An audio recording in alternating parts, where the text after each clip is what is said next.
नमस्कार, स्वागत है आपका सीएनबीसी और मोतीलाल ओसवाल स्टूडियोज में। मैं हूं मनीषा गुप्ता और कमोडिटी राउंडअप में हमारी टॉप हेडलाइन आज चांदी पर है, जहां पर सीएमई ने यहां पर दूसरी बार एक ही हफ्ते में मार्जिन्स बढ़ा दिए हैं। ये उन्होंने कहा है इसलिए किया गया है ताकि जिस तरह की वॉलेटिलिटी बाजार में है उसे काबू में किया जा सके।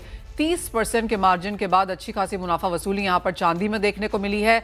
20 से 22% का मार्जिन यहां पर प्लैटिनम और पैलेडियम पर भी बढ़ाया गया है, जिसका सीधा असर हमने प्राइसेस में आता हुआ देखा। तो चांदी 5% फिसली है और 8 से 10% की गिरावट यहां पर प्लैटिनम और पैलेडियम में भी देखने को मिली है। आगे जाकर इन नंबर्स को किस तरह से देखना चाहिए, इस पर होगी चर्चा। साथ ही बात करेंगे यहाँ पर स्टील की, जहाँ पर ड्यूटी सेफ गार्ड लगा दिया गया है और हमने स्टील स्टॉक्स यहाँ पर कुछ बेहतर आज परफॉर्म करते हुए देखे हैं। यहाँ पर आगे जाकर किस तरह की मूवमेंट देखने को मिल सकती है नए साल में, इस पर भी होगी चर्चा।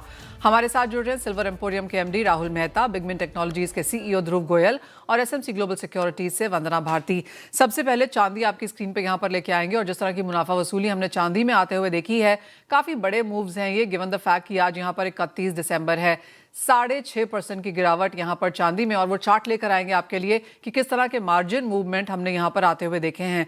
जैसे मैंने कहा, कॉमेक्स की यानी कि सीएमई की तरफ से, एक्सचेंज की तरफ से यहां पर एक हफ्ते में दूसरी बार मार्जिन बढ़ाए गए हैं और चांदी का मार्जिन अब 30% कर दिया गया है। सोने पे 9% का नया मार्जिन लगा है और प्लैटिनम पैलेडियम जैसे कि आप देख सकते हैं 22 से 25% के मार्जिन अब यहां पर लगते हुए नजर आए हैं। तो सबसे ज्यादा जो मार्जिन है वो चांदी पर है, 30% से है और सीधा रिएक्शन यहां पर प्राइसेस में देखने को मिला है। ये सारे के सारे जो नए मार्जिन हैं आज रात बिजनेस बंद होने के बाद लगाए जाएंगे, यानी कि 1 जनवरी से ये इन फोकस आएंगे। ऑफ कोर्स ये मार्जिन लग जाएं उससे पहले मुनाफा वसूली आई है। 16,000 रुपए की गिरावट यहां पर चांदी में, जो कि 6.5% की गिरावट है।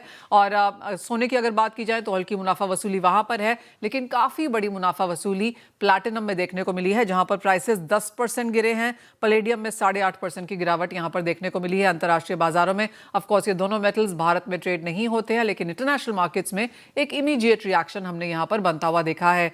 सोने की जैसे आप देख सकते हैं $60 की गिरावट सोने में भी यहां पर है। तो $4,300 अनाउंस, जो बहुत स्ट्रॉन्ग साइकोलॉजिकल सपोर्ट था, प्राइसेस उसके भी नीचे गिरते हुए नजर आए हैं। 4550 का ऑल टाइम हाई बनाने के बाद 4283 के लेवल्स आपकी स्क्रीन पे। तो अच्छी खासी मुनाफा वसूली बिफोर 1 जैन अकर्स हमने यहां पर बनते हुए देखी है। वंदना, कैसे देखती हैं आप? Immediate reaction, no brainer rally, क्योंकि 30% का मार्जिन है वो आप दें, उससे पहले अपनी पोजीशंस यहां पर लोग काट रहे हैं। जी मनीषा, ऐसा यहाँ पे 20 इयर्स में तो एटलीस्ट नहीं हुआ है कि सीएमई ने 5 बार यहाँ पे हाइक करा है और इतने जल्दी हाइक करा है। तो ये अनयूजुअल थिंग है। लेकिन सीएमई ने जो मार्जिन यहाँ पे हाइक किया है उसकी वजह से ये स्प्रेड बढ़ा है और एशियन मार्केट को यहाँ पे फिजिकल सिल्वर चाहिए, तो एशियन मार्केट को इम्पैक्ट नहीं आया है सीएमई में मार्जिन हाइक का। और यही कारण है कि एशियन मार्केट अभी भी प्रीमियम पे है। और एक पैनिक अपने मार्केट में भी है कि सीएमई जो है वो टूट चुका है काफी, मतलब 8% से ज्यादा इनफैक्ट यहाँ पे टूटती हुई नजर आ रही है। चांदी 9% है और हमारी जो मार्केट है उसका रिएक्शन सिर्फ 6.6% है। तो मुझे लग रहा है कि क्रक्स यही है कि सीएमई में मार्जिन लगना, पोजीशन लिमिट लगना वहां के प्राइसेस को ज्यादा इंपैक्ट डालेगा, लेकिन हमारी जो मार्केट है वो रिएक्शन कम यहाँ पे देगी और एक प्रीमियम जो $7 से $8 यहाँ पे चाइना में है वो यहाँ पे मेंटेन रहेगा। और दूसरी चीज ये है कि एक जो चाइना का एक्सपोर्ट रिस्ट्रिक्शन आएगा उससे लगभग 8 to 10% का इम्पैक्ट आएगा ग्लोबल सप्लाई पे। वो भी रिएक्शन खास करके एशियन मार्केट में आ रहा है जहां की मैन्युफैक्चरिंग हब है, तो यहाँ चाहिए फिजिकल चांदी। इसकी वजह से हमारा मार्केट जो है वो प्रीमियम पे रहेगा ही और सीएमई में एक डाउनफॉल आएगा। लेकिन मुझे लग रहा है कि जनवरी ऑनवर्ड्स ये थोड़ा सा नॉर्मल होना चाहिए। वेल एब्सोल्युटली एक इमीडिएट रिएक्शन यहाँ पर जरूर है, लेकिन जैसे वंदना में बता रही हैं कि जो इंटरनेशनल मार्केट्स में, एशियन मार्केट्स में हम रिएक्शन आता हुआ देख रहे हैं, क्लियरली वो इंडियन मार्केट्स में फिलहाल नहीं है। आपको ये भी याद दिला दें कि कल 1 जनवरी ज्यादातर अंतर्राष्ट्रीय बाजार बंद हैं, तो जो भी रिएक्शन सीएमई के मार्जिन में होगा वो हम आज जब बाजार बंद होंगे उससे पहले आता हुआ देखेंगे। ऑफकोर्स काफी सारे इंटरनेशनल मार्केट्स ऑलरेडी बंद हैं, कईयों का आज हाफ डे है, तो उससे पहले ये रिएक्शन हम ओवरऑल खत्म होता हुआ भी देखेंगे। नया साल अपनी अलग वॉलेटिलिटी लेकर आएगा। राहुल, जिस तरह से चांदी के लिए ये साल रहा है, हमने $29.5 से ये साल शुरू होता हुआ देखा था। $84 का हाई यहां पर बना है, कहां $30, कहां $80। इस तरह की मूवमेंट हमने चांदी में आते हुए देखी है। इस हफ्ते की अगर बात करें तो 71 का लो है, 84 का हाई है, यानी कि $10-11 की मूवमेंट तो इसी हफ्ते में यहां पर बन चुकी है। किस तरह से आप 2025 देखते हैं एज खरीदारों के हिसाब से एंड आप एज इंडस्ट्री के लिहाज से? नमस्कार हमेशा जी। चांदी का देखने जाए तो जैसे 1 जनवरी 2025 में चांदी की रेट करीब करीब 80,000 के आसपास थी। और 31 दिसंबर के आसपास हम लोग देख रहे करीब करीब 2.5 लाख के आसपास। तो चांदी ने एक्सेप्शनल रिटर्न दिया है इन्वेस्टर्स को, जो इन्वेस्टर्स ने होल्ड करके रखे हुए चांदी को। और काफ़ी सालों बाद ने, मेरे ख्याल से काफ़ी काफ़ी सालों बाद ने लोगों ने इतने अच्छे रिटर्न सिल्वर में कंसिस्टेंटली दिखे हुए हैं। इसके हिसाब से डिमांड ने भी काफ़ी अच्छी, और इन्वेस्टमेंट डिमांड और फिजिकल डिमांड सब ने सपोर्ट किया है। तो ये जो ओवरऑल ईयर रहा है चांदी के लिए बहुत अच्छा रहा है। और demand wise may be return wise overall सबके लिए अच्छा रहा है, मगर मुझे लगता है इन प्राइसेस पे प्रॉफिट बुकिंग आएगी। और जो घरेलू मार्केट है जिसमें चांदी का डिमांड करीब करीब 25% आर्टिकल्स और ज्वेलरी की तरफ रहता है चांदी के अंदर, उसमें बहुत मेजर इम्पैक्ट आ रहा है लास्ट महीने से। लास्ट एक महीने से भी चांदी की प्राइसेस की काफ़ी ज़्यादा वॉलेटाइल हो रही है। और वॉलेटाइल होने के कारण मे बी प्रोडक्ट्स की जो अफोर्डेबिलिटी है वो धीरे धीरे कम हो रही है, क्योंकि लोग जो प्रोडक्ट लाख रुपए में आ रहा है आज वो 2.5 लाख में मिल रहा है। तो प्रोडक्ट की साइज के हिसाब से भी लोग का डिमांड का भी बहुत इम्पैक्ट आ रहा है। और ये डिमांड का इम्पैक्ट हम लोग ने लास्ट एक महीने में करीब करीब चांदी में 60 to 70% डिमांड रिडक्शन देखा है आर्टिकल्स और ज्वेलरी के अंदर। तो डेफिनेटली आने वाले टाइम में 2026 में जो डिमांड रिड्यूस हो रही है उसका इम्पैक्ट प्राइसेस पे भी आना चाहिए। ये तो आपने इन्वेस्टर्स की और खरीदारों की बात बताई। राहुल, एज एन इंडस्ट्री आपके लिए ये साल कैसा रहा? सेल्स एज ऑफ नाउ यहाँ पर गिरी हैं, इन्वेस्टमेंट डिमांड काफ़ी स्ट्रांग रही, लेकिन इंडस्ट्री का चाहे वो वर्किंग कैपिटल था, मार्जिन्स था, कैसा इम्पैक्ट रहा? सी ओवरऑल देखने जाए तो ये साल वॉल्यूम में डिक्रीज हुई है। ओवरऑल वॉल्यूम्स में 30 to 40% वॉल्यूम कम हुए, बिकॉज प्राइसेस सिल्वर के इंक्रीज हो गए हैं करीब करीब करीब 200% के आसपास। तो वो इम्पैक्ट बैलेंस शीट पे नहीं दिख रहा है, मगर ओवरऑल इंडस्ट्री की मार्जिन्स पे डेफिनेटली बहुत बड़ा इम्पैक्ट आया है। Because cost of capital, cost of holding है, सब कुछ इंक्रीज हो गया है। पहले जो चांदी 30 किलो चांदी जो आती थी करीब करीब 24 से 25 लाख के अंदर, वो आज की रेट में चांदी आ रही करीब करीब 75 to 80 लैक्स।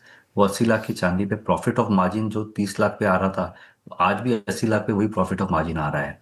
तो कहीं ना कहीं इंडस्ट्री को बड़ा इम्पैक्ट आ रहा है, बिकॉज मार्जिन का प्रेशर डेफिनेटली आ रहा है हायर प्राइसेस के अंदर। राहुल, अब जिस तरह के प्राइसेस यहाँ पर हैं, क्या लोग पुरानी चांदी लेके आ रहे हैं? क्या एक्सचेंज यहाँ पर है? नए बायर्स क्या 2.5 लाख में आते हुए दिख रहे हैं? सी ओवरऑल लास्ट एक साल से हम देख रहे हैं कि जो पुरानी चांदी है, पुरानी चांदी आना कंप्लीट बंद हो गई है। जो ओवरऑल रिसाइकल्ड का जो आती है चांदी आती है उसके अगेंस्ट बर्तन लेके जाते हैं, उसका proportion is less than 5% now. तो ये बहुत अच्छी रही है कि इन्वेस्टरों ने चांदी होल्ड करके रखी है और पुरानी चांदी रिप्लेस करने के लिए नहीं आए। जो भी इन्वेस्टर ने नई बाइंग की है वो नई प्राइसेस पे, मार्केट के प्राइसेस पे चांदी के बर्तन ज्वेलरी जो भी खरीदे वो नए प्राइसेस पे खरीदे हैं। तो ओके। ओवरऑल रिसाइकिल का आना बहुत कम हो गया है। एक फाइनल चीज़ राहुल, अब क्लियरली इंडस्ट्री में ये बातचीत हो ही रही होगी कि अगले साल चांदी कैसी लग सकती है। जब हम अगस्त सितंबर में बात कर रहे थे तो लोगों का कहना था कि 2.5 लाख की चांदी अगले साल के एंड तक, दिवाली तक देखने को मिलेगी। वो हमने इस साल में देख ली है प्राइसेस। अब अगले साल की अगर कोई रेंज है जो इंडस्ट्री आपस में डिस्कस कर रही है तो क्या है? सी अंदाज हमें लग रहा है कि चांदी करीब करीब 3 लाख के आसपास रेंज हो सकती है। मगर आने वाले जो टाइम है 2026 में फर्स्ट क्वार्टर में मुझे लग रहा है चांदी में अच्छी खासी प्रॉफिट बुकिंग आएगी। और इंडस्ट्रियल मार्केट, जो डोमेस्टिक मार्केट फॉर डिमांड का जो रिडक्शन है, उसका डेफिनेटली इम्पैक्ट प्राइसेस पे भी आएगा। एक फाइनल सवाल राहुल, किस तरह का इम्पोर्ट्स एक्सपेक्ट कर रहे हैं हम चांदी में इस साल के लिए? इस साल के लिए करीब करीब 7,000 टन के आसपास होना चाहिए इम्पोर्ट। एग्जैक्ट फिगर आ जाएंगे पर करीब 7,000 टन के आसपास होने चाहिए। Fair point that. राहुल, बहुत शुक्रिया साथ जुड़ने के लिए। तो जैसे राहुल हमें पूरा चांदी का मार्केट समझा रहे हैं कि रिसाइकल चांदी 5% से कम है, 60 से 70% की गिरावट यहाँ पर ज्वेलरी और आर्टिकल्स में देखने को मिली है, वॉल्यूम में 30% की गिरावट है। लेकिन जहां तक इंपोर्ट्स की बात है, 7,000 टन ये नियर रिकॉर्ड नंबर्स हैं, ये आते हुए नजर आएंगे। और 3 लाख की चांदी एक पूरी पॉसिबिलिटी है 2026 के लिए। वंदना, ये तो बात हुई चांदी की, लेकिन कॉपर में अब यहाँ पर क्या लगता है? क्योंकि वॉलेटाइल साल रहा, 2009 के बाद सबसे बेहतरीन रिटर्न्स हैं, नियर ऑल टाइम हाइज है। क्या copper is the next gold?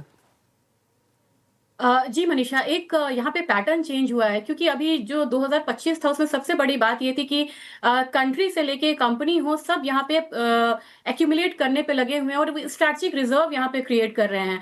और एक न्यू पैटर्न यहाँ पे देखने को मिला कि चाइना कभी भी यहाँ पे रिकॉर्ड प्राइस पे ना तो एग्रीमेंट करता है ना स्ट्रैटेजिक रिजर्व बनाता है। इस बार ही हम लोगों ने देखा कि उसने चाइल्ड से भी रिकॉर्ड हाई प्राइस पे मतलब कॉपर को यहाँ पे एक अग्रीमेंट करा है लेने के लिए। टीसीआरसी रेशियो हमारा जीरो में है या निगेटिव में है।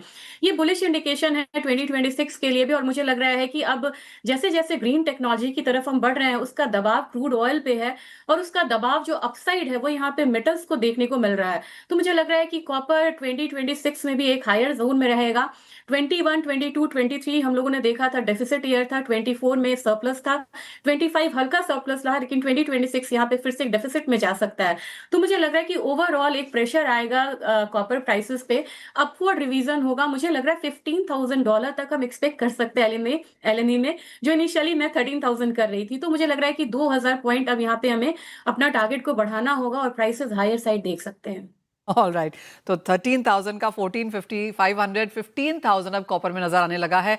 ये कॉपर के एक महीने के चार्ट्स हैं। 22% की तेजी यहां पर देखने को मिली है सिर्फ एक महीने में। हम YTD YOY चार्ट्स भी आपके लिए लेकर आना चाहेंगे कॉपर में, क्योंकि एक बहुत स्ट्रॉन्ग तेजी हमने कॉपर में आते हुए देखी है। 32.5% 3 महीने में, 26% एक महीने में, 6 महीने में 42% की तेजी, और अगर एक साल की बात की जाए तो करीब करीब 55-57% की बढ़त यहां पर कॉपर ने भी आपको दी है। इंडस्ट्रियल मेटल है, काफी इंपॉर्टेंट है AI, EV, रिन्यूएबल्स के लिए। तो अगर इस मेटल में इतनी ज्यादा तेजी आई है तो क्लियरली रिन्यूएबल्स के इन दैट सेंस इनपुट्स को लेकर यहां पर काफी बढ़त हम बनते हुए देख सकते हैं। हमने पहले संजीव कुमार सिंह जो कि CMD हैं हिंदुस्तान कॉपर के, उनसे भी बातचीत की कॉपर के लिहाज से। आइए सुनते हैं उनका क्या कहना है। सप्लाई डिमांड का मिसमैच है। शुरुआत हुई हमारी माइंस में जो इश्यूज हैं, दुनिया की जो 3 बड़ी माइंस हैं, आपने सुना ही होगा। इंडोनेशिया की माइन है, उसमें प्रॉब्लम आया। चिली की जो जिससे कोडेल्को जिसके साथ हमारा MOU, उनकी एक माइन है अल्टरनेटिव में, वहां पे कुछ समस्याएं आई। तो ये 2-3 बड़ी माइंस हैं। और सबसे बड़ी चीज है DRC कॉन्गो जो काफी कॉपर सप्लाई करता है, वहां पे मई के महीने में बाढ़ आ गई माइन में, तो वो माइन डूब गई, जबकि उस माइन का कॉपर का ग्रेड 6 से 7% है। तो आप समझ रहे हैं ये जो 3 बेहतरीन माइंस थी जहां से काफी कॉपर आता था मार्केट को, वहां पे सप्लाई डिसरप्शन हो गया, नंबर 1। और नंबर 2, डेफिनेटली जो आपने कहा ना, आज से 1 साल पहले तो AI नहीं था ना, आपकी जानकारी में तो नहीं था डेटा सेंटर। आज से 10 साल पहले EV आपकी जानकारी में नहीं था। तो आप देखें EV ने जो बढ़ाया, और डेटा सेंटर्स जो हमारे हैं जिसमें AI वाले, आप सुने ही गूगल वाइजैक में एक डेटा सेंटर बना रहे हैं जिसमें 65,500 टन से कम कॉपर लगेगा। माइक्रोसॉफ्ट का आपने डिटेल सुन ही लिया। आपने अभी 4-5 दिन पहले चाइना का वर्जन सुना ही होगा कि अपने पावर ग्रिड को अपग्रेड कर रहे हैं।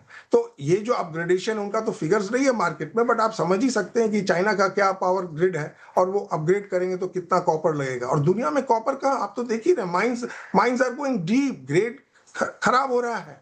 बड़ी बड़ी कंपनियों के पास रिजर्व्स भी नहीं है नए। कोई पिछले 8-10 सालों में अगर आप देखें तो कोई दुनिया की बहुत बड़ी डिपॉजिट नहीं आई। हमारे खुद के देश में कोई हमने बहुत बड़ी डिपॉजिट को डिस्कवर नहीं किया। तो कंस्ट्रेंट्स तो सप्लाई साइड में हैं ही, और AI एक नया कंज्यूमर बन गया सबसे बड़ा।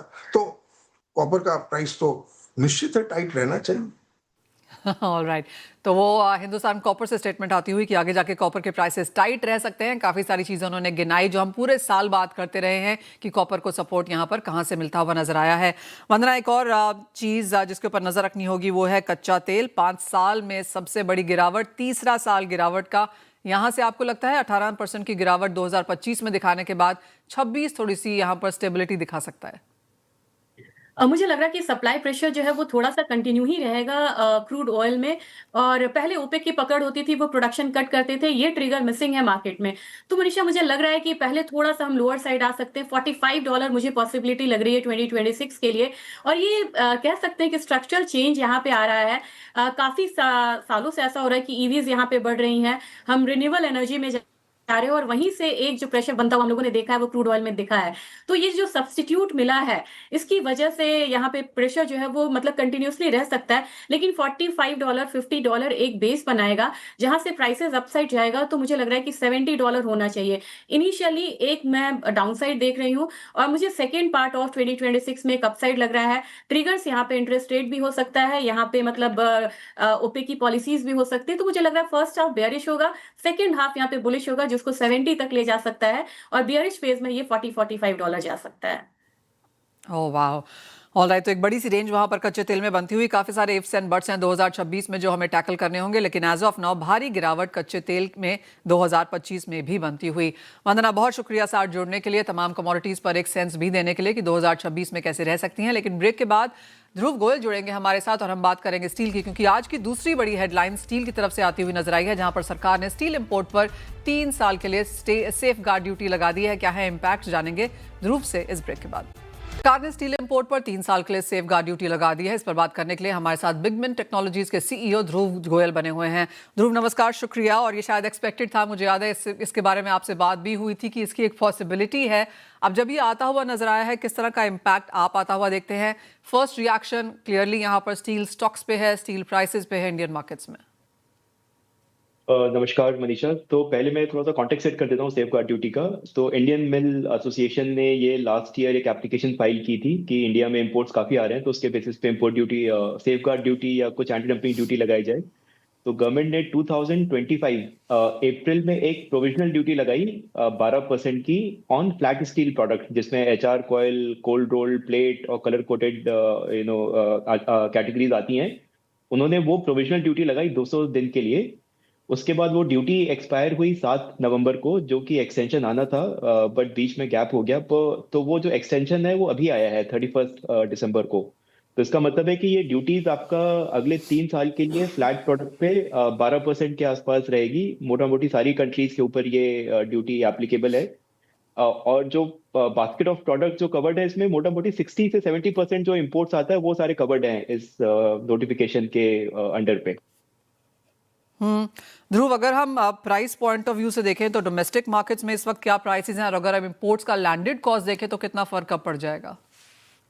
तो सेफ गार्ड के बाद जो इम्पोर्टेड कॉस्ट है वो लगभग 4,000 रुपए के आसपास महंगा पड़ेगा आज के भाव के हिसाब से। तो अगर आज का भाव, अगर मैं एचआरसी को बेस्ड प्रोडक्ट मानता हूँ, तो आज का भाव लगभग 50,000 रुपए है। और अगर आप वही इंपोर्ट करेंगे प्रोडक्ट किसी भी कंट्री से, चाहे वो चाइना हो, जापान हो, कोरिया है, वो लगभग आपका 54,000 से 54,500 रुपए के आसपास पड़ेगा।